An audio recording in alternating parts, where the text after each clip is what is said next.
최근에 작고하신 이어령 선생님은 평소에 비유를 참 많이 사용하셨습니다. 21세기를 대표하는 지성인이라 할 수 있어서 그런지요, 보통 사람들보다 정말 10년, 20년을 내다보시는 분이셨고, 그래서 남들이 알지 못하는 개념들을 설명을 하실 때 자주 비유를 사용하곤 하셨습니다. 저도 최근에 이어령 선생님을 또 생각하면서 기리면서 책 2권을 읽었는데요, 거기 공교롭게도 반복해서 나오는 비유가 있었습니다. 그 비유는 바로 이 물컵을 가지고 사람의 존재를 설명하는 부분이었습니다. 이 물컵이라고 하는 것이 바디, 육체라고 하는 것이죠. 그리고 이 컵에 물이 담겨지는데 이 담겨진 물이 바로 사람의 정신, 마인드라고 선생님은 설명을 합니다. 그러면서 이 컵에 물이 담기지 않은 빈 공간, 그 빈 공간이 바로 영이다라고 선생님은 설명을 하시더라고요. 그러면서 이 컵에서 물이 다 따라져도 컵이 있고 영은 남아있다는 겁니다. 심지어는 컵이 그 공간에서 사라지더라도 빈 공간은 그대로 있기 때문에 영은 그대로 있다라고 설명을 하십니다. 이것은 설명이라기보다는 비유입니다. 어떻게 이 영과 혼과 육에 대해서 잘 비유를 드신 것 같습니까? 영과 육과 혼에 대해서 별로 관심이 없던 분들은 이 컵을 통해서 나름대로 개념을 잡을 수 있습니다. 물론 신학적으로는 그것보다 조금 더 복잡하게 설명을 할 수 있겠지만, 그래도 영과 혼과 육을 이처럼 명쾌하게 또 밝힌 예는 좀 드물다 할 수 있겠습니다. 그만큼 이어령 선생님은 이 비유를 참 잘 드셨습니다. 우리 예수님은 어떠실 것 같습니까? 예수님께서도 비유를 참 잘 드셨지요. 성경에 의하면 비유가 아니면 말씀을 하시지 않으셨다라고 말할 정도로, 그 정도로 예수님도 비유를 자주 사용하셨습니다. 오늘 예수님께서는 천국의 비밀을 비유로 말씀하시는데요, 이렇게 비유로 천국의 비밀을 말씀하시는 이유는 2가지입니다. 첫째 한 가지는 천국의 비밀이 너무나도 어마어마하기에 실제 이 땅의 언어로는 제대로 표현할 수 없기 때문에 주님께서는 비유를 사용하셨습니다. 쉽게, 조금 그래도 천국의 맛을 볼 수 있도록 비유를 사용하신 거죠. 그리고 또 한 가지 더 이유가 있는데요, 그것은 천국의 비밀을 깨닫지 못하도록 비유를 사용하셨다는 겁니다. 천국의 비밀을 감추기 위해서 비유로 말씀하셨습니다. 문제는 이것입니다. 세상 사람들이 천국의 비밀을 잘 깨닫지 못하도록 비유를 말씀하셨는데, 비유를 통해서 천국의 비밀을 잘 깨달아야 되는 제자들도 주님의 그 비유를 제대로 이해할 수가 없었습니다. 예수님께서 무리를 보시고 씨 뿌리는 자 비유로 말씀을 하실 때에 제자들이 묻습니다. 예수님, 왜 그들에게 비유로 말씀하십니까? 잘 모르겠다는 거거든요. 이때 예수님께서 대답하시죠. 천국의 비밀을 아는 것이 너희에게는 허락되었지만 그들에게는 허락되지 않았다라고 말씀하십니다. 이처럼 예수님께서는 천국의 비밀을 통해서 무리와 제자를 구분하셨습니다. 그렇다면 천국의 비밀을 아는 것이 허락된 제자들과 천국의 비밀을 아는 것이 허락되지 않은 무리들의 차이점은 무엇일까요? 제자와 무리의 차이점이 뭐지요? 예수님을 따르느냐, 따르지 않느냐, 그게 바로 기준이 되겠습니다. 예수님을 따르는 자가 제자이고 예수님을 따르지 않는 자가 무리이지요. 그런데 이렇게 기준을 잡기에는 애매한 부분도 있습니다. 무리들 중에 예수님을 따르는 사람들도 있었거든요. 그러면 그들은 제자일까요? 무리일까요? 하지만 이 무리에 해당하는 사람들 중에 예수님을 따랐다고 하더라도 그들이 일시적으로 예수님을 따랐을 뿐 실제로 예수님을 따르는 제자는 아니었습니다. 예수님은 지금 많은 무리를 향하여 씨 뿌리는 자의 비유를 선포하십니다. 무리가 되지 말고 제자가 되라는 예수님의 초청이요 권면이지요. 그렇다면 무작정 예수님을 따르기만 하면 제자일까요? 예를 들어 가룟 유다는 예수님을 따랐으니까 예수님의 제자라고 할 수 있습니까? 형식적으로 보면 겉보기에는 그도 제자였지만 실질적으로 내용으로 보자면 그는 제자가 아니었습니다. 그렇다면 진정한 예수님의 제자는 어떤 사람들일까요? 어떻게 예수님을 따르는 자가 진정한 제자이겠습니까? 마음으로 예수님을 따르는 자가 진정한 제자입니다. 마음으로 예수님을 따른다는 말은 무슨 뜻일까요? 저를 따라서 한번 해주십시오. 마음으로 말씀을 깨닫는 자. 그렇습니다. 마음으로 말씀을 깨닫는 자가 바로 마음으로 예수님을 따르는 자입니다. 예수님은 제자와 무리를 구분하셨는데요. 오늘 말씀에서 마음으로 말씀을 깨닫는 자와 마음으로 말씀을 깨닫지 못하는 자를 주님께서는 비교하시면서 이 비유를 드셨습니다. 오늘 말씀을 보면 네 종류의 사람이 등장합니다. 여기서 세 종류는 다양한 무리에 해당하고요. 오직 한 종류만 제자입니다. 이제 잘 아시는 내용이겠지만 하나하나씩 살펴보겠습니다. 첫째, 길과 같은 사람이 있습니다. 이 사람은 처음부터 예수님을 따를 마음이 없습니다. 예수님의 말씀을 들어도 전혀 감동이 없습니다. 마치 새들이 길가에 떨어진 씨를 주워 먹듯이 사단이 마음에 뿌려지는 하나님의 말씀을 다 주워 먹습니다. 여기서 이 비유를 너무 고지고대로 받아들이면 안 되죠. 사탄이 예수님의 하나님의 말씀을 너무나도 좋아해서 사랑해서 이 말씀을 먹었다 이런 말이 아니잖아요. 다만 하나님의 말씀이 우리 속에서 생명으로 역사하지 못하도록 생명으로 역사하기 전에 사탄이 하나님의 말씀을 걷어버린다는 말입니다. 이쯤 되면 우리가 기억해야 할 것이 있는데요. 하나님의 말씀이 우리 마음밭에 떨어질 때 우리 자신보다도 더 예민하게 반응하는 존재가 사탄입니다. 그래서 때로는 사탄이 더욱 간절하게 말씀을 찾고 받는 것처럼 보이기도 합니다. 우리가 하나님의 말씀을 제대로 받지 못하게 하고 하나님의 말씀 안에 제대로 거하지 못하게 하는 모든 배후에는 사탄의 역사가 있습니다. 하나님의 말씀으로부터 점점 멀어지게 하고 하나님의 말씀에 마음이 닫힌다. 이건 다 사탄의 역사입니다. 오늘 주님께서 19절에서 말씀하십니다. 아무나 천국 말씀을 듣고 깨닫지 못할 때는 악한 자가 와서 그 마음에 뿌려진 것을 빼앗나니 이는 곧 길가에 뿌려진 자요.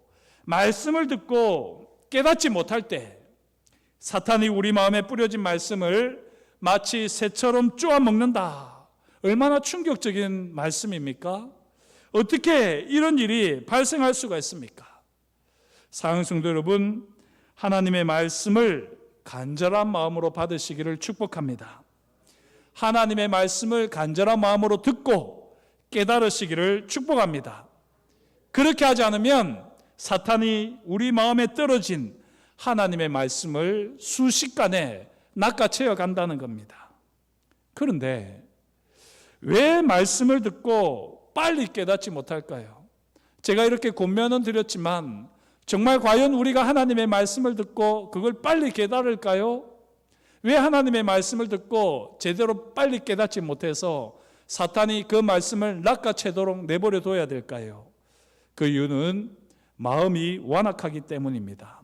15절 말씀, 이 백성들의 마음이 완악하여져서 그 귀는 듣기에 둔하고 눈은 감았으니 이는 눈으로 보고 귀로 듣고 마음으로 깨달아 돌이켜 내게 고침을 받을까 두려워함이라 하였느니라.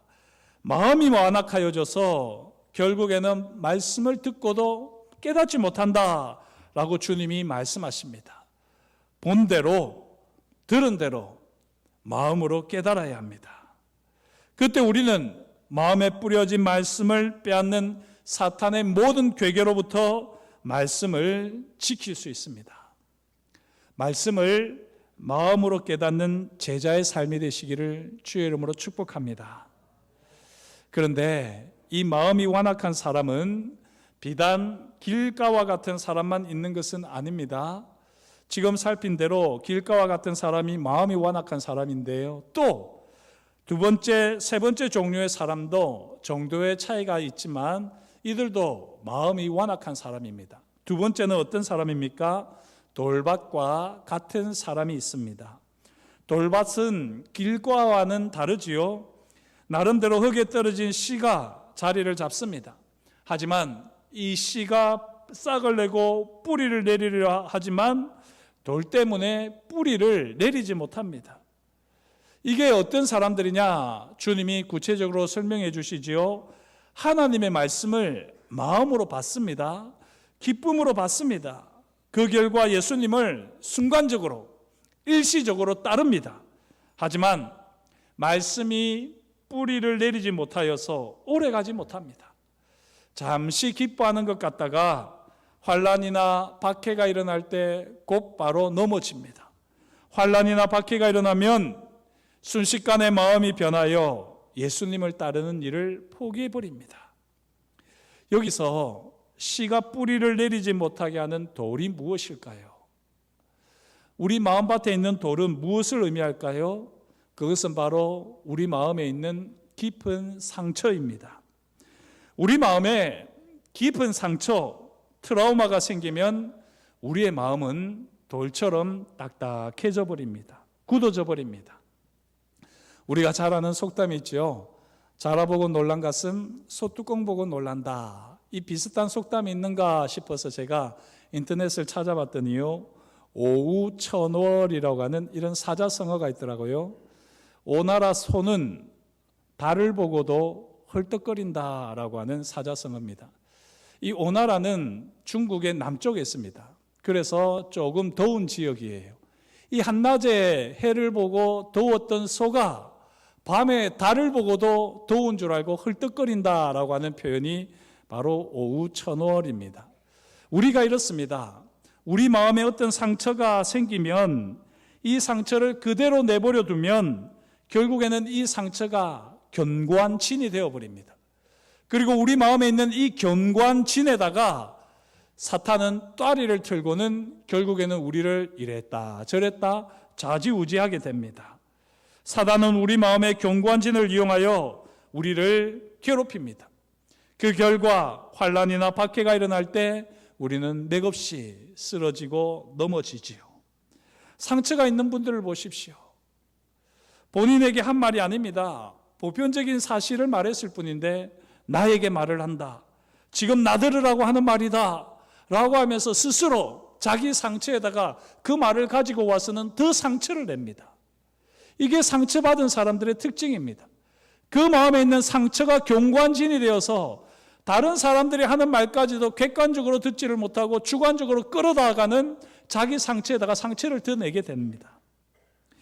우리 마음에 난 생채기까지, 작은 상처까지 예수님의 보혈로 깨끗하게 하지 않으면 하나님의 말씀이 뿌리를 내리지 못하고 결국에는 열매 맺는 삶을 살아낼 수가 없습니다. 사랑하는 성도 여러분, 마음이 완악해지지 않도록 마음을 항상 살피시고 마음의 상처를 시시때때로 예수님의 십자가 앞에 모두 내려놓는 은혜의 삶이 되시기를 축복합니다. 세 번째, 가시떨기밭 같은 사람이 있습니다. 이 돌밭과 가시떨기밭은 비슷해 보이지만요, 차이가 있습니다. 돌밭은 하나님의 말씀을 받았을 때 기쁨이 있었습니다. 그런데 그 기쁨이 오래가지 못하는 사람이라면요, 이 가시떨기밭 사람은 어떤 사람이냐? 애초에 기쁨이 없어요. 하나님의 말씀을 듣습니다. 하나님의 말씀을 듣고 예수님을 따릅니다. 하지만 기쁨이 전혀 없습니다. 말씀을 받아 예수님을 따르지만 기쁨이 전혀 없습니다. 왜 그럴까요? 예수님은 이런 사람들을 두고 하시는 말씀이 세상의 염려와 재물의 유혹에 마음을 빼앗겨 버렸기 때문이다 말씀합니다. 예수님을 따른다고 하지만 세상과 재물을 따르기 때문에 마음에 전혀 기쁨이 없습니다. 근심 가운데 무거운 마음으로 살다가 결국에는 결실을 맺지 못하지요. 세상의 염려와 재물의 유혹으로부터 마음을 지키라고 여러 번 권면하지만 마음은 점점 더 완고해져서 예수 그리스도보다 세상이, 예수 그리스도보다 재물이 더 크게 보이고 더 귀하게 여겨집니다. 사랑하는 성도 여러분, 주 예수보다 더 귀한 것은 없습니다. 주 예수보다 귀한 것은 없다 하는 이 고백 없이는 우리 마음은 계속해서 완악해질 수밖에 없습니다. 세상의 가치를 쫓고 재물의 마음을 빼앗겨도 일시적으로 보면 우리의 마음에 말씀이 거하는 것 같습니다. 말씀이 역사하는 것 같습니다. 하지만 결정적일 때 결국에는 우리 마음에 있는 그 가시 때문에 삶의 열매를 맺지 못합니다. 신앙생활을 평소에는 참 잘하는 것 같은데 이 정말 헌신해야 될 때, 정말 충성해야 될 때 그 결정적인 순간에는 십자가의 길이 아니라 세상의 길을 간 사람들이 보입니다. 왜 그럴까요? 예수님보다 세상이 더 커 보이기에, 예수님보다 재물이 더 좋기에 십자가의 길을 오롯이 따르지 못하고 결국에는 세상으로 나아갈 수밖에 없습니다. 이런 일들이 거듭될수록 본인도 모르게 마음은 완악해져 갑니다. 그 결과 십자가 앞에 모두 다 내려놓으라. 주 예수밖에는 귀한 분이 없다. 예수보다 귀한 것이 없다. 말을 해도 마음이 움직이지를 않습니다. 사랑성도 여러분, 이 사순절 기간 동안 우리의 마음을 잘 살피십시다. 혹시 우리의 마음은 현재 완악한 상태는 아니십니까?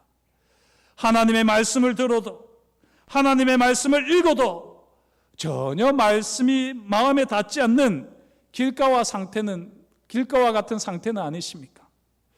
하나님의 말씀을 들을 때 순간 기쁘지만 그 기쁨이 현실의 어려움과 시련 앞에서 다 사라져버리고 이 돌박과 같은 마음으로 한숨만 푹푹 쉬고 있지는 않습니까?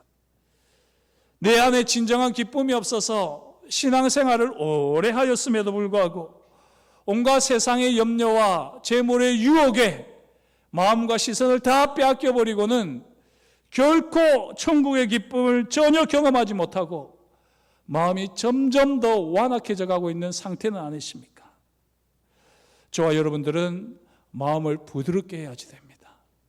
우리의 마음이 이렇게 완악해져 가는 것 같을 때, 내 마음의 기쁨이 사라지고 즐거움이 사라져 갈 때, 그때 그 마음 상태를 주님 앞에 온전히 드려야 됩니다. 십자가 앞에 그 돌 같은 마음, 가시밭 같은 마음, 길가와 같은 마음을 온전히 내려놓아야 됩니다. 그리고 주님, 제 이 마음을 부드럽게 하옵소서. 이것이 저와 여러분의 기도가 될 수 있기를 축복합니다. 그런 마음으로 로마서 8장 26절 27절을 한번 같이 읽겠습니다. 이와 같이 성령도 우리의 연약함을 도우시나니 우리는 마땅히 기도할 바를 알지 못하나 오직 성령이 말할 수 없는 탄식으로 우리를 위하여 친히 간구하시느니라. 마음을 살피시는 이가 성령의 생각을 하시나니 이는 성령이 하나님의 뜻대로 성도를 위하여 간구하심이니라. 우리 마음에 성령님께서 가십니다.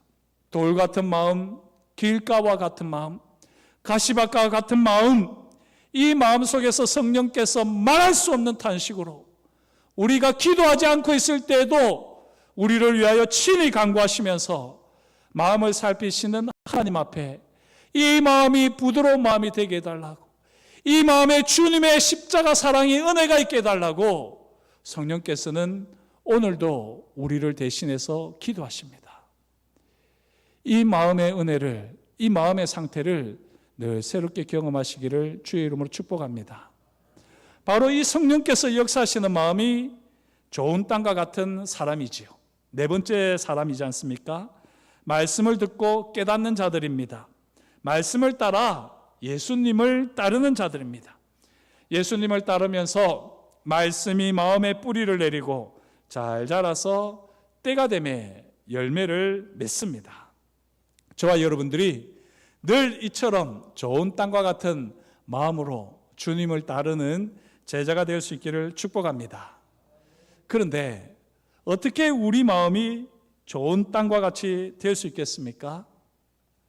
어떻게 해야지 하나님의 말씀을 마음으로 깨달아 예수님을 따르는 삶을 오롯이 살아낼 수 있을까요? 우리 스스로 우리 마음밭을 좋은 땅으로 만들어낼 수 있을까요? 오늘 말씀을 보시면서 우리 스스로 그래 결심해서 내가 이제 내 마음밭을 좋은 땅으로 만들 거야. 그렇게 한다고 우리 마음이 좋은 밭이 될 수 있을까요? 좋은 땅이 될 수 있을까요? 그것은 오해입니다. 우리가 결심한다고 우리 마음이 좋은 밭이, 좋은 땅이 될 수 없습니다. 그걸 잘 보여주는 게 바로 제자들이 아닙니까? 제자들은 예수님을 3년 동안 쫓아다녔습니다. 따라다녔습니다. 그래서 제자라고 그들이 인정을 받았지만 그들의 마음 상태는 여전히 주님을 온전히 따르지 못했습니다. 그걸 잘 보여주는 인물이 베드로 아닙니까? 베드로만 봐도 제자들은 마음으로 주님을 온전히 따르지는 못했습니다.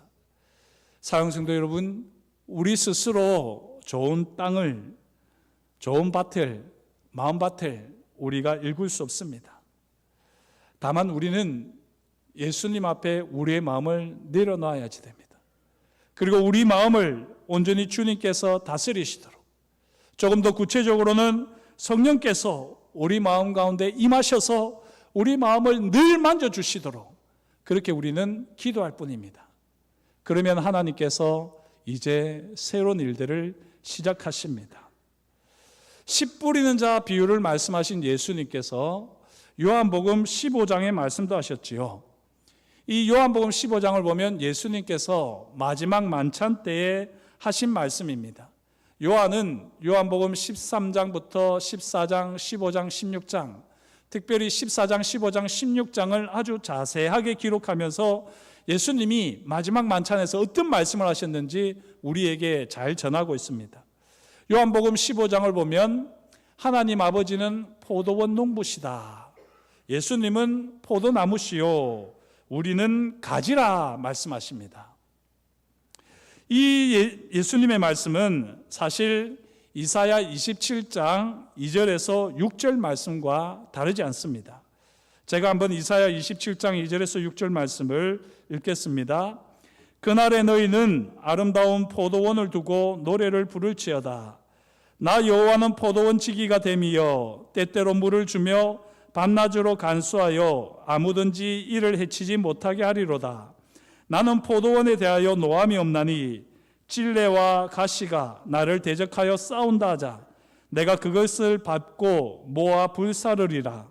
그리하지 아니하면 내 힘을 의지하고 나와 화친하며 나와 화친할 것이니라. 후일에는 야곱의 뿌리가 박히며 이스라엘의 움이 돋고 꽃이 필 것이라. 그들이 그 결실로 지면을 채우리로다. 지금 이 이사야 27장 2절에서 6절의 말씀을 예수님께서 제자들에게 상기시키시면서 요한복음 15장의 말씀을 하셨습니다. 예수님께서 이렇게 하시면서 지금 씨 뿌리는 자의 비유와 완전히 결이 다르지만 그러나 일맥상통한 말씀을 하고 계시지 않습니까? 예수님께서는 이 세상에 온갖 마음들이 다 있지만 그 마음 가운데에 좋은 땅, 좋은 마음밭에 열매를 맺는다라고 주님은 말씀하셨습니다. 그런데 그 좋은 땅, 마음밭을 우리가 가꿀 수 있느냐? 아니라는 거예요. 하나님 아버지께서 포도원 지기가 되셔서 친히 돌을 다 제거하여 주시고 가시를 다 제거하여 주시고 찔레를 짓밟아서 다 제거하여 주시고 결국에는 많은 열매를 맺게 해주신다. 이 말씀을 예수님께서 마지막 성만찬에서 하셨습니다. 아직까지 주님을 온전히 따르는 제자에게는 너무나도 부족한 마음들, 길가와 같은 마음, 돌이 수두룩하게 박혀있는 마음, 세상 염려와 재물의 유혹으로 항상 가시밭 같은 마음일지라도 하나님의 말씀을 간절한 마음으로 받고 깨달으려고 애쓴다면 하나님께서 직접 역사하신다는 약속입니다. 좋은 땅이 아닌 우리의 마음을 하나님께서 친히 일구어 주신다는 약속입니다.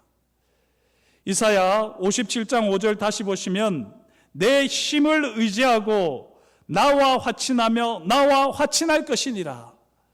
내 힘, 하나님의 힘입니다.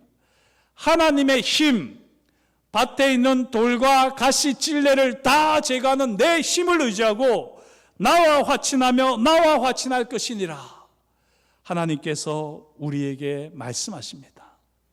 그러면서 예수님께서 십자가에서 죽으시고 부활하셔서 성령을 우리에게 주셨습니다. 이 약속을 성취하시기 위해서 성령께서 우리 마음 가운데 오시면 돌 같은 마음을 다 부수시고 가시와 찔레로 가득한 우리의 마음을 다 걷어내시고 좋은 땅이 되게 하셔서 100배, 60배, 30배의 열매를 맺게 하십니다. 요한복음 15장 26절, 내가 아버지께로부터 너희에게 보낼 보혜사 곧 아버지께로부터 나오시는 진리의 성령이 오실 때에 그가 나를 증언할 것이요. 요한복음 16장 13절, 그러나 진리의 성령이 오시면 그가 너희를 모든 진리 가운데로 인도하시리니 그가 스스로 말하지 않고 오직 들은 것을 말하며 장래 일을 너희에게 알리시리라.